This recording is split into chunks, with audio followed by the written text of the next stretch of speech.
పాప కూర్చోమ్మా.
హేమావతి నగర్ కాలనీలో గత 17 సంవత్సరాలు అవుతుంది. ఇప్పుడు భగత్ సింగ్ ఎర్రగడ్డ రాజా గణేష్ పెట్టబట్టి ఇక్కడ భక్తి శ్రద్ధలతోని అంత యూత్ గణేష్ పండుగ అంటే ఎట్లా ఏం చేయాలి, ఈ నవరాత్రులాగా వీళ్ళు ఉపవాసంతో చేస్తారు. భక్తి శ్రద్ధలతోని ఎంత చక్కగా చేస్తారంటే ఇక్కడ చుట్టుపక్కల కాలనీ వాళ్ళు కూడా చాలామంది వస్తారు.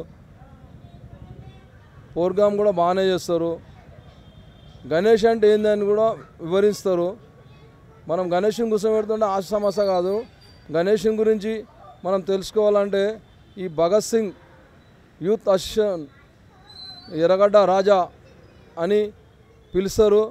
ఇక్కడ అనేక భక్తులు అయితే చాలామంది వస్తారు. మరి ఈ గణేష్కి మంచి పేరుంది. ఈ యూత్ పిల్లలకు కూడా చాలా పేరుంది. ఇక్కడ ఇది 17 ఏళ్ళ నుంచి చేస్తున్నాము ఈ గణేషుని. ఈరోజు ఎక్కడ చూసినా కూడా ఆధ్యాత్మిక చింతన పెంపొందింపజేసేలా వీళ్ళు ఎంతో గొప్పగా ఈ కార్యక్రమాన్ని ప్రారంభిస్తూ ఉన్నారు. అలాగే ఎంతో వ్యయ ప్రయాసలతో కూడిన ఈ కార్యక్రమాన్ని వీళ్ళు భుజాలను ఎత్తుకుని వాళ్ళ తల్లిదండ్రుల యొక్క సహాయంతో వాళ్ళు ఈ యొక్క కార్యక్రమాన్ని నిర్వహిస్తున్నారు.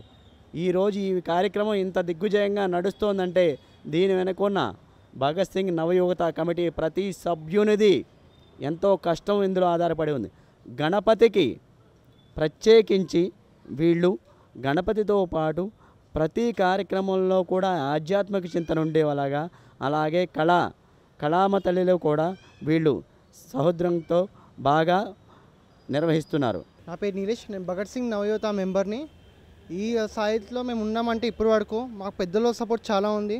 రవి గౌడ్ గారు కానీ, శ్రీరాములు, రాజ్ కుమార్ కానీ, లైక్ ఇలాంటి వాళ్ళు చాలామంది సపోర్ట్ ఉంది మాకు. వీళ్ళ సపోర్ట్ వల్లనే మేము ఇప్పటివరకు ఇక్కడ వాళ్ళకి వచ్చాము. వాళ్ళం సతీష్ అన్న, శేఖర్ అన్న, సాయి అన్న, సందీప్ అన్న, శ్రవణ్ అన్న, నరేష్ అన్న, వీళ్ళు మెయిన్ పిల్లర్స్. వాళ్ళకి సపోర్ట్ మా పెద్దవాళ్ళు ఉన్నారు. మేము అందరం వాళ్ళ తమ్ముళ్ళం. మేము అంతా ఒక ఫ్యామిలీ మెంబర్స్. ఇక్కడ చాలా అవేర్నెస్ తెచ్చాం. చెప్పాలంటే ఒకప్పుడు బస్తీలో వినాయకుడు ఎలా పెడుతున్నారంటే, ఒకప్పుడు పత్తల అని అవన్నీ వినాయకుడు అంటే అసలు ఇంపార్టెన్స్ ఏంటి, పూజలు ఇంపార్టెన్స్ తెలియకపోతున్నాయి. బస్సులు ఇక్కడ సరౌండింగ్స్ అవేర్నెస్ తెచ్చామంటే భగత్ సింగ్ నవయువత నుంచి అవేర్నెస్ చాలా వచ్చాయి ఇక్కడ. అంటే మమ్మల్ని చూసి హోమం కానీ ఇట్లా మేము యాక్చువల్ వినాయకుడిని ఇక్కడ దూల్పేట నుంచి తేవచ్చు, కానీ మేము ప్రతిష్టంగా ముంబై నుంచి కళాకారుని తెప్పించి ఇక్కడ తయారు చేపిస్తున్నామంటే వినాయకుడికి 2 లక్షల 2 to 3 lakhs అమౌంట్ పెడుతున్నాం మేము.